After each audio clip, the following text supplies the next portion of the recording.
Yeah, because when you have a job, it's security. So you think, yo, as long as I pay my rent, I'm good. Anything after that is icing on the cake. So, but when you don't have these people writing your check every 2 weeks, the hustle becomes different. You know, you in survival mode. Like, yo, unemployment don't want to give me shit. My car no due. Like, I owe rent over here. I owe rent over here. Like, I got a fucking 2-year-old son. Like, what am I supposed to do?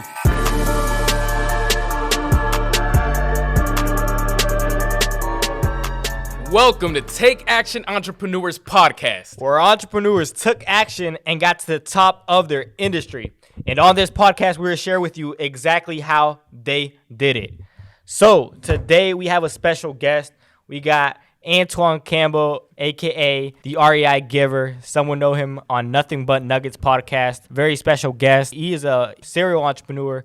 He owns multiple businesses, and all his businesses are run virtually. Yeah, you can go ahead and introduce yourself and let them know what you do.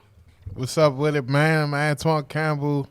They call me the REIGIVER, man, from Washington, D.C. You know, I run multiple businesses virtually. I'm literally the only employee here in the United States. Everybody else is offshore. That's amazing, man. And the first time he explained that to us, we were like, what? I mean, virtual assistants for everything. When I say everything, his kids are homeschooled by a virtual assistant. I mean, he'll go ahead and go in detail with that later on in the podcast. Yeah.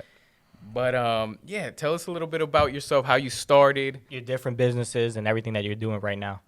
Yes. So we spoke with him. We're good friends with him, and he's told us that this is not his first business that he's ran. He's also had other businesses. So I consider him something like a serial entrepreneur. I'll let him explain. Yeah, so, my name is Antoine. I'm from the Washington, D.C. area, born and raised. Moved to Maryland, probably about 12, 13 years old, but always stayed, in D.C., even with my family, my aunts. And growing up, man, I always had a thing for entrepreneurship. I'm a third-generation entrepreneur. My granddaddy was an entrepreneur. My daddy an entrepreneur, and I'm an entrepreneur. And I used to work on the weekends with my granddaddy, man, and, watching him make money, watching him making like, $2,000, $3,000, $4,000 for 2 hours worth of work.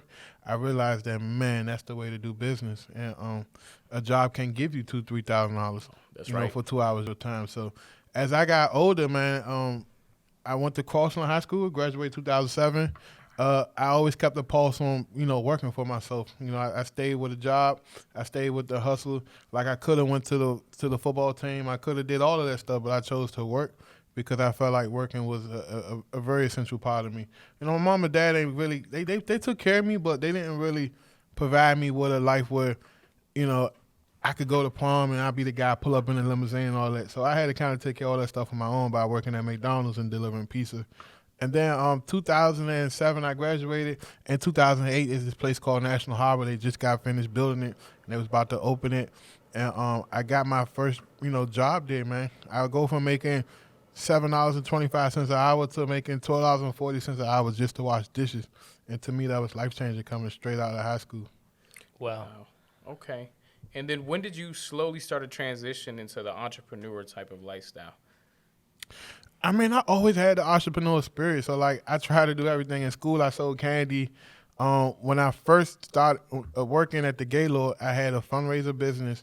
I tried to get that off the ground. I didn't really move forward with it because the guy I was working with, he seemed like a snake. You know what I mean? So I said, you know what? Instead of getting in bed with a guy that I know is going to end up bad, let's just not do it at all. So then I started to focus on, what I wanted for my career, which was real estate.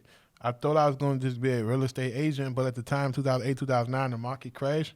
So I said, you know what? I'm just going to put the real estate thing on pause and just focus here at the Gaylord because I actually love that place. It was a really great place to work at. So you were working at the hotel. What was your first business? My first business, early on in my childhood, I sold candy. I washed cars. I had a detailing business. I used to make like $200 a day just washing, cars, neighborhood doughboy cars. And that was my first business. But my first business, outside of that, like a legitimate business, people came and paid me money. I created a tag and title. We opened up a few offices, me and my wife, and that was really well. It went really well. Okay. Yeah. So how did you get the money to start that company? So I looked at everything that you can start. And you know, we looked at like 7-Eleven, Subways, like all the stupid shit everybody look at. And I said, yo, my dad used to sell tags out the back of his trunk, and he used to kill them. Like that's one thing that people need no matter what. They need fucking tags. Like the police get behind you, your tags ain't right. That's it. You done. Yeah. So I said, yo, I can maybe start a tag and title. So I looked into it, and I said, yo, the only thing I need is my license from the DMV. And I just need a place to, to do the business at. So I looked into office rents, like $700 a month, $600 a month. So I looked at my wife and said, yo, we getting our taxes back. We usually get about $10,000 back. I don't know about you guys. Like every time we got our taxes and my family got their taxes, we maybe bought a brand new couch, went out to eat, pitched the money away. By April, we broke. So I told my wife, yo, give me that $10,000. We're going to do a business. And she's like, what? Hell no, I'm not giving you $10,000. And I explained to her, like, yo, if we pull this off, we could be making $23,000 a month. That's what my little calculations was. And so she ended up giving me the bread. We went on, started out tag and title. And like 6 months, it was a struggle, bro. Like we got kicked in the teeth. Like, I had to take some of my bread from working at the hotel to kind of pay the rent over at the office just so we can keep it. I started getting behind on my personal rent and my bills and shit because I believed in it. And then for some reason, bro, like I never told nobody the story, but I fuck with you. I'm gonna tell you the whole story. I was going to pick my mother up because I got my mother a job. Everybody, let me wind it back. Everybody at the hotel in my family, I called my whole family like, yo, these dudes giving out fucking jobs like hotcakes. You want a job, just say, this is what you say, and they give you a job. So I got my cousin a job, my other cousin a job, my aunt a job, my sister a job, my mother a job. And like literally I had to go pick her up because her license wasn't right. So one day they switched my schedule around, and I had to get her to work on time. And then I end up going through the back door, clocking in on another time clock. Well, they caught me, the little white manager caught me and woke me up. Long story short, I ended up getting fired from my hotel job just to help my mother get to work on time. And I never, I'm not the type of person, I'm not going to throw nobody on the bus. I'm not going to make it seem like, it's everybody's fault but mine. And I say, yo, that's a sign from God that, I just got this brand new Charger, the Note 515 a month. And they decided to let me go. Went to go apply for unemployment. They told me no. And I knew right then and there that, hey, man, I got to work. Yeah. But luckily, we had that business for 6 months, and it was struggling. And I said, you know what? I'm going to go deliver pieces at night, and then I'm going to work this business. And literally 3 months of working that business from getting fired, man, that's when life started to change for us. We started to make great money. Things started to turn around. And I knew right then and there that everything in life happens for a reason. That's why I don't question anything. Right. Now, I've read a book. It was by, what is that guy? The Power of Being Broke. All right, do you think the fact that you were running out of money that kind of pushed you into doing better at that business, putting more effort into that business? Yeah, because when you have a job, it's security. So you think, yo, as long as I pay my rent, I'm good. Anything after that is icing on the cake. Right. So, but when you don't have this people writing you a check every 2 weeks, the hustle becomes different. Right. You in survival mode. Like, yo, unemployment don't want to give me shit. My car no due. Like, I owe rent over here. I owe rent over here. Like, I got a fucking 2-year-old son. Like, what am I supposed to do? Yeah, you have no other choice. Yeah. But to make it happen. Yeah. Yeah. That's amazing. Yeah, so you got into the tag and title business. All right, you've been an entrepreneur at heart. Your family used to, do entrepreneur things. But what pushed you into going into real estate slowly, and then how did you begin? Like, what's your struggle story in the beginning as far as real estate? So I always loved real estate, bro. Like, like I told you, my granddad, we used to go fix up houses uptown. Like, this was before the market was even what it is today. Like, D.C., we was up Georgetown, gutting houses, putting them back together, putting foundations down, putting driveways in, tearing off roofs, putting in windows, shit like that. And when I seen that we did 2 hours worth of work, and the guy wrote my granddaddy a $5,000 check just to kind of like, I guess, tear off a roof and do some demolition work. I said, yo, granddad, if he wouldn't write you $5,000 for 2 hours, what the fuck he making? Because I was a young kid. Like, I was the type of kid I could cuss him out. My granddad, he an old school dude. He don't care. I said, man, what the fuck he really making, man? We should kind of try to do this, granddaddy. And unfortunately, my granddad, God rest his soul, he been dead for almost 2 years. he has he grew up in the South, and he left school at the second grade to go work on the field to help the family. So he's not really that type of guy that can kind of like go in there and set up a sophisticated operation. So he was more the manual labor type of guy. And literally, I fell in love with real estate then. When we used to go, after we leave the house, then we come back 6 months later to do the last little bit of cleanup, and I see porcelain tiles on the floor. The tub, like, it's not attached to nothing. It's just standing still by itself with the towel behind it. I say, man, this shit is tight. And then, So you like seeing the beginning, yeah, and then the result. Yeah. So it's kind of like Moses. Moses, he tells me all the time. I like seeing things be built from nothing to something, Yeah. And that's why I love entrepreneurship, because you can just, out of just a thought, you write it down, you write a plan down, you build something, and when you start seeing, the results, it's like the best feeling ever, Right, like you just take action. It's all about that.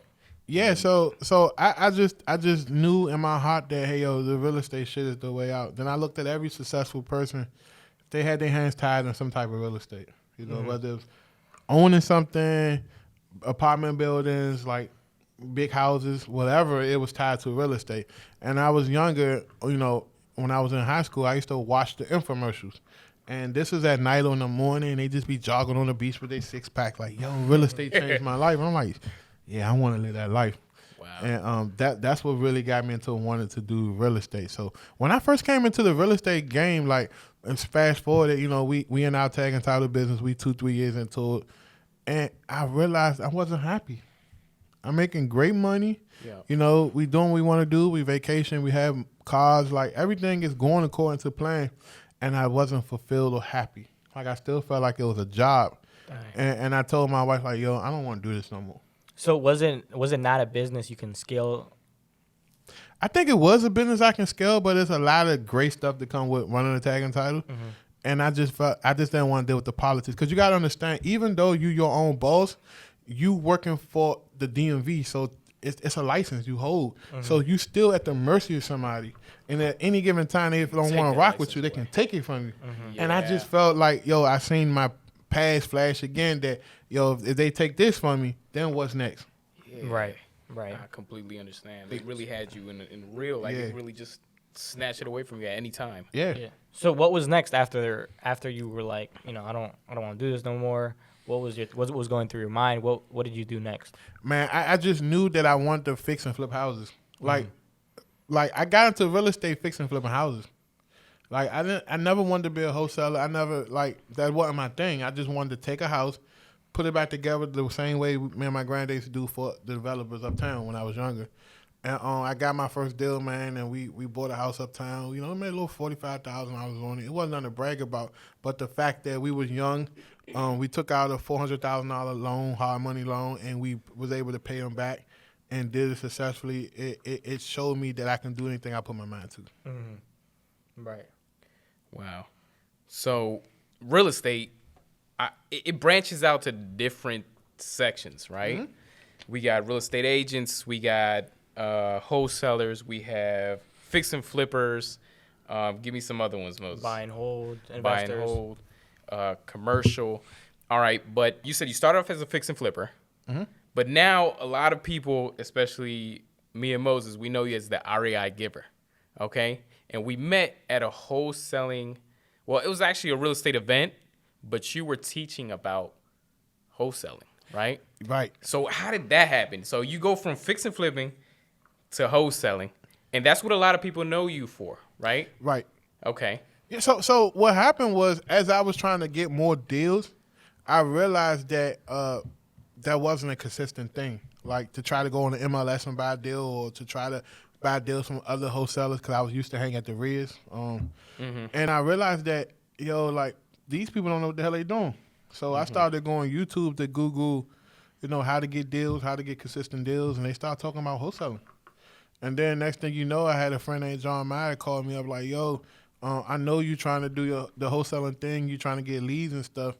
Man, I got this girl, she got VAs from the Philippines for $3 an hour. I said, excuse me, $3 an hour? Like, what? So then I go to YouTube and say VAs, and then next thing you know, all of this stuff pop up. I'm like, what the hell? Why wasn't they teaching us this at the REIT? They was hitting my car $150 a month or whatever the case was. I'm like, I never heard of cold calling. You know what I'm saying? I never heard of like none of this stuff. Only thing they told us was that, yo, go on the MLS and make an offer. And I just felt played. I wasted like almost a year and a half of my life running with people at these REITs and stuff that don't know shit. Like they just teaching outdated information. And that was the issue. They're teaching what year was outdated this? information. Man, this had to be like late 2016, 2017.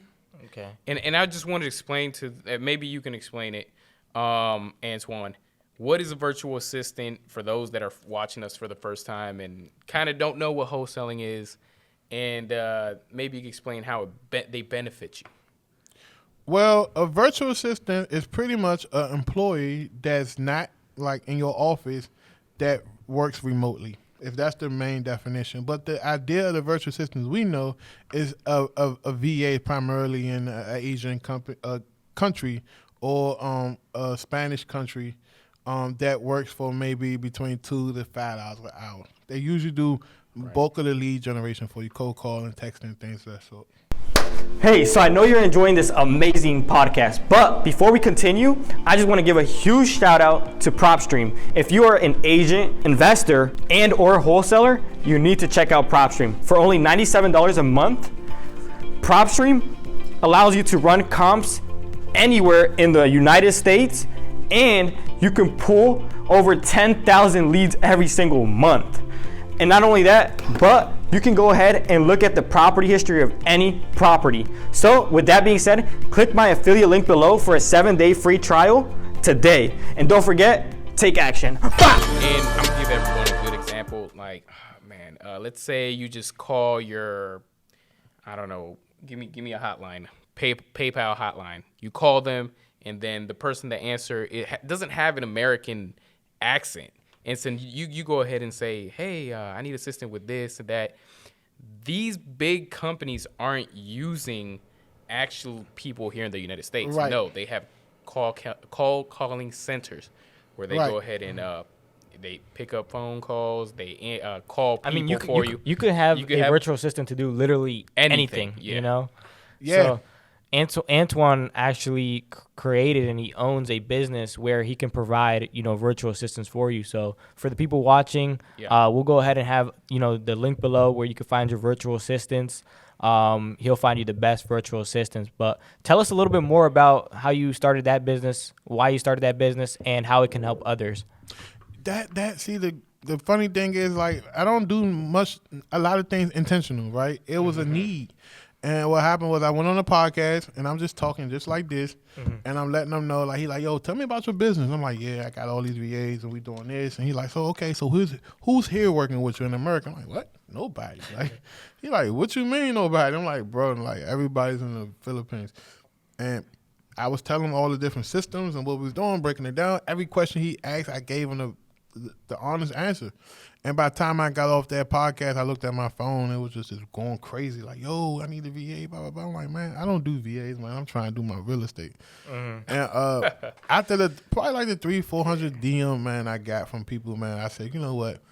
I think I need to do something about this. Because when you actually look into the situation, before I came about, it was two ways to do this shit. Nobody else was doing it when you... Fuck no, nobody. I mean, nobody. Like, it was two ways to legitimately do this. Like, you even go to, like, Upwork, Fiverr, someplace like that, and you get to a VA, and hopefully they don't rob you, or, then you got to train them, and it's just a logistical nightmare. Or you pay a call center that's going to go get the same Upwork, Fiverr VAs, and they do a little sprinkle of training, and they charge you between $10 and $12 an hour. So it wasn't no in-between. So when I was looking at the model, I said, yo, how can I provide value to people? So we said, you know what? We created a course to teach people how to go get their VAs and train them and do all that and create a culture. That was great. But the feedback was still like, yo, I don't know how the VA still, or can you just do it for me? So one day I said, you know what? People keep asking me. I'm going to just throw a number out there just so they can get out of my face. Man, give me $500. I got you. I look at my phone. 3 minutes later, ding, $500. I'm like, what the like, man, this is crazy. Ooh. So long story short, I put one of my VAs off and said, yo, go find me some VAs, man, and go train them up for me for this one customer. Next thing you know, maybe a month later, it's literally a whole business. Like, we got like 20, 30 customers a week paying us money to get the VAs. I'm like, hold on, let's structure this. So then I had to go get a website and next thing you know, like, man, we plugging everybody in with the VAs, and people who could never afford a VA or who never can afford a quality VA at the rate we was giving to people start to do deals, and they closing $10,000 deals, $20,000 deals. And what made it so great was I never even publicly talked about it. Like outside my circle, and you know, when I was doing my events and stuff like that, I never talked about my VA business. And this goes back to what you were saying. Everything happens for a reason. Like, you didn't choose that business chose you. You know? In all reality. And when we first heard about it, I think we were at the second or third meetup, and he was just talking about, hey man, everything I do is virtual. And for those that do wholesaling, do you understand how mind exploding this is? Like, dude, you could have acquisitions persons as a VA. You can have dispositions as a VA. Yeah. You could have everybody virtually. So if this you know, this is an office, this is all you. This is all you. You got maybe 20, 30 people working behind you, but nobody really here in the United States. Everything virtually. I mean, it's crazy. I mean, like, the kind of breaking down, guys, like, the way people like, yo, why you went virtual? Because I realized, like, as long as you have a working computer and a telephone and you got the right people, you can kind of, like, outsource that out. So that was my thing. Like, when I looked at the other guys, like, my last business, I ran real lean. I made a lot of money, and I didn't have a lot of overhead. So then this business, I started to see people, like, you know, come and go. They close up shop. You know, the overhead too high. They struggle financially. They had a bad month. And I'm like, man, I think the VAs is a way out for me to kind of make great money without having to put up all this money. Like, I can legitimately go get a COO. I can legitimately go get a transaction coordinator and don't have to break the bank. Mm-hmm. So that was the main reason why I did it. I wasn't doing it to brag about it. I did it because I was trying to legitimately grow a business. Okay. And we did mention you were a serial entrepreneur. So VA business is one, wholesaling is second. What other businesses can you tell us about? I own a skip tracing company, Easy Skip Tracing. That business is a complementary business. So a lot of these, what we call in entrepreneurship, is bought on business. Like, you bought them on to your existing business, and they complement the existing business. So, you know, we have the skip tracing business. We have the CRM business. Obviously, you guys are a customer of that. You know, so we have all these different supporting products to support the people that come in and want to do business with us, because at the end of the day, we want to make sure they're successful. Mm-hmm. That's where the REIGIVER name comes from. Like, anything for real estate, you go to this guy, I mean, he has an answer for it. Right. So having a virtual team, what is some, you know, pros and cons about that? Man, you know, everything in life is a double-edged sword, bro. So, like, the good stuff about it is you were able to scale really quickly. Your payroll isn't as high. It's still high, but it's not like, if I would have had to translate that to American salary, I'd probably be paying about $70,000 a month out, but I'm probably paying, you know, a third of that because of the VA salaries. So, and then you are able to kind of like work from home or work anywhere you want, because everybody's virtual. It's not like you have to show up at the office to pump people up. As long as you got internet connection, you can make your meetings. So that's the good thing. The bad thing is the logistics of the locations. Like, hiring a VA and don't realize that they live in a location where internet is not that great, or you know, nobody told me about typhoon season. So you get VAs that go through terrible weather, and next thing you know, they're not available for a day or two, and that messes up the rotation. It slows down your business. It slows it down a whole lot. So just coming up with a game plan for that, understanding how to schedule people, and bringing on enough people that if 2 or 3 people are not available, it doesn't bring the operation to its knees. Mm-hmm. So, I mean, that's the cons of it. Like, just because you're leveraging the value of the dollar, you still got to deal with the whole third world country infrastructure. Mm-hmm. And I think that's the only thing. If you can accept that and you're cool with that, then I say get the VAs. But if you're the type of person, you're running an important business, like some type of medical business or some type of business where people lives on that depends on this stuff, like a 911 dispatch service or something crazy like that, I wouldn't go that route. Okay. And do you have anybody else that backs you up in the background? Somebody that's like, hey, Antoine, keep going, or is it all? Yeah, man. I got a good support system, man. Shout out to my wife, LaShawn. She's really like. Shout out to LaShawn. Yeah, she's really, you know, the type of person. She can be anything I want her to be for me. Yeah. She could be my cheerleader. She could be my coach. She can be my mom. She could be, the disciplinary, whatever I need to keep me in shape. She's that person, and she does a really good job at it. That's amazing.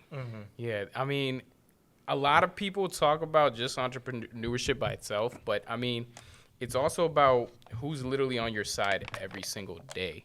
And for Antoine, like he mentioned, is his wife, LaShawn. Again, shout out to her. We know her personally. She's awesome.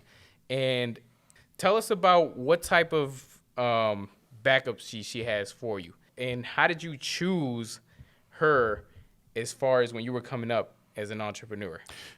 Well, we met in 2010. So right before I really started to focus on the entrepreneurship. And I knew right then and there she was a loyal person because I was trying to, date her while she was talking to somebody else. And she was like, yo, I'm talking to somebody else. I can't do that. And that made me respect her because at least I know that if it came down to me and her, she'll never cross me because she showed that guy loyalty, even though he's a slum. But wow. That's none of my business. We don't got to get personal. Yeah, but that's none of my business. But I just felt like, we created a bond and we was friends, man. We became great friends and then we fell in love and then we got married. We had a child. And we've been rocking with each other ever since. There's only been a few times where we haven't been in each other's presence. She went to Vegas when I went to the county motel a few times. And but other than that, there haven't been a day I haven't seen my wife. So that's amazing. All right. So some habits, man. Some habits that changed your life. Can you tell us anything that you changed and you feel like that's helped you grow into the person you are now? Wow, that's a tough question. Habits. I never really had like habits, bad habits. Like the only bad habit I had was it's not even a habit. I say just being cocky, like the ego thing. Like when you first get your first taste of money, man, whoever out there watching, you're gonna have this cocky streak on you, and that's okay. But you gotta have somebody around you to help you keep it under control. It's like you seen the movie Blade. The vampire guy. You never seen that movie? No, I never seen it. I watched it. It was a while ago. It's like, okay, well, he's a vampire. He's half vampire, half human. And he has to take this serum in order to not crave for blood.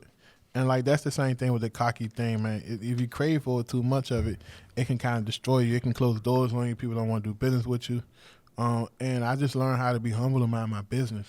Mm-hmm. So once I started really minding my business and worry about me and what I got going on, and stop comparing myself to people, that's when my life started to really take off. Wow. Yeah, humble. I live by that. Staying humble and making sure you stay humble on social media. What else can you tell us about real estate, any other businesses that you feel like you're going to start going out there after? Man, we got a lot working on, man. We launching our own academy, virtual academy. It's literally launching next week. It's basically designed for entrepreneurs and people that's on the go that want to take the in control of their children's education, that wants to, right now we don't know what's going on with COVID. We don't know where we're going to be at with this in the next 12 months. So taking your children back to school, I don't think is a smart idea.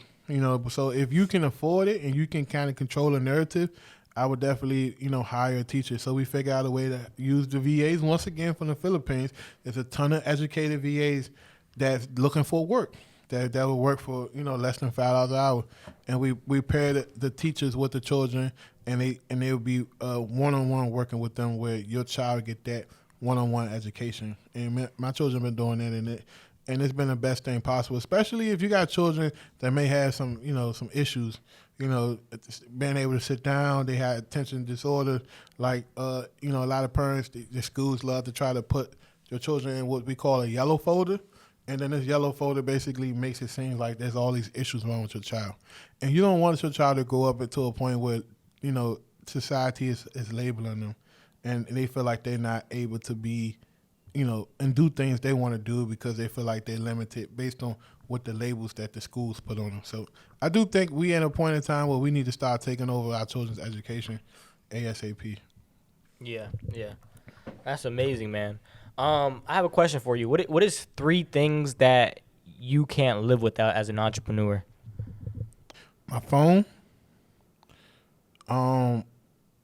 social media, and my VAs. That's interesting that you said social media. Why do you think social media is very important? Because a lot of people, when they're entrepreneurs, they start to delete certain things. Yeah. They say it's a I think distraction. I think social media, if done right, social media you can really, Use it as leverage. Like Yeah. social media, like is one of the biggest assets that everybody has, and it's for free. Yeah. And what's crazy is I've made a lot of money with people that I've never met. I met them through social media, Facebook, Instagram, doing deals Absolutely together. right. And like a lot of people, I feel like I added a lot of people from school, right? So I only have people that are gonna, make me money or benefit me in any way. You know what I mean? Yeah. Because I feel like people get on social media and they're using it the wrong way. Think about this, like if Mark Zuckerberg would never create Facebook, a lot of people wouldn't be millionaires because of the Facebook groups and the influence they can use on social media. That wouldn't be an alley or a pathway for you to do that. So that's why I respect social media. You know what I mean? Like, it got its pros and cons, but anything in life has its pros and cons. But with social media, you can reach the world. Like, I can, just like how I'm talking to the VAs, I can literally go into a Facebook group and say, hey, listen, I'm looking for, a website developer. And in 5-10 minutes, my inbox is full of applications because of social media. Right. That's why I say, people Powerful. people talk shit about social media, but secretly, deep down inside, if you took social media away, their life would be changed overnight in the worst way possible. I mean, a lot of people have become millionaires off of social media. Off of social media. Yeah. And I know for a fact that a lot of people, if they didn't have the social media part in their business, they would not be where they at financially. Yeah, for sure. Antoine, how do you feel that you being an entrepreneur and owner of multiple businesses has impacted your social life? I mean, it keep me disciplined because at the end of the day, it's not about me no more, right? You have all these employees and all these people that depend on me to wake up every day and show up. So I got to stay disciplined. I got to watch the way I move because if I get in trouble, if I go, got to go sit down for 10 years because I did something stupid, that not only affect me and my immediate family, that affect everybody that work around me. So I just think that when you're in a position where people following you, you got to make sure that you think about every decision you make, Yeah. no matter how micro it could be. Yeah. I agree 100%. So for the wholesalers out there, I know Antoine is known for giving out REI answers. What can you tell us about getting your first wholesale deal? Give the people watching before we end this, some REI, some juicy- golden nuggets. Juicy details. I mean, like right now, like when I first got into this game, it wasn't as hard because the influence on this game wasn't as big. Like, you had your few people that was, your Sean Terry's and everything, but it's like 3,000 motherfuckers now trying to give you information. So think about all of that compounding, people marketing, texting, and all of that stuff. Obviously, it's going to. And they're really messing up the game too. Yeah. I get in contact with some people when I get on the phones, and they're like, "Yeah, someone just called me. Yeah. They offered me this amount. Yeah. Don't call me back. I'm pissed off." So like, come on, man. So if I had to start all over again, man, I would niche down, man. I find an angle that most people don't want to do because it's either too much work or they just don't understand it, and then I would go from there, and I would literally just build my business strictly on relationships. Like, you know what I'm saying? JVs, reaching out to realtors, reaching out to title companies that got burned by wholesalers that could come perform, reaching out to hard money lenders that may have investors that haven't paid in a few months and they don't want to do a foreclosure, but, they give you the information, say, hey, yeah, go call him. He might need your help. So, like, I will become that person, that plug. Like, I would be that person that's connecting everybody to everybody and getting paid for it. Amazing, man. Those are good nuggets right there. I think Antoine, you've been a really good guest, man. You're a really good guy. You are that person that when you have some real estate questions, you can come to him. That's all I gotta say about it. So nothing but good things. Just make sure you lead by value. Don't forget that. Yeah, definitely, man. People understand and realize that your attention. So if you claiming you're leading by value and it's watered down, you're not going to get the same traction as the person that's leading by value and they genuinely believe that shit and they actually practice what they're doing. Right. So I just think be intentional, be more intentional. That's something that my wife was telling me a week ago. Like, yo, you just got to be more intentional. Not like real estate. She was just saying in my personal life. So I just feel like once you start to be more intentional and show everybody that your intentions is good, that's when people open up to you and want to do business with you. Mm-hmm. I agree 100%. All right, Antoine, thank you so much for being here, man. Thank you for coming on, man. Man, thank you we guys gotta for go having out. me, man. Maybe some Top Golf or something. later Man, on. let's go to Top Golf, man. I'm good at the golf, man. Whatever y'all want to do. All right, guys. All right, guys. Thank you for watching. All right, remember, The most important part. Keep taking action. taking action. This is our second podcast, so he's not familiar with it. But everyone that's watching, keep taking action. Don't stop. Just keep going, man. Even if you keep getting stomped on, dude, just take action. Take action. It's all about that. All right, guys. See you on the next one. All right.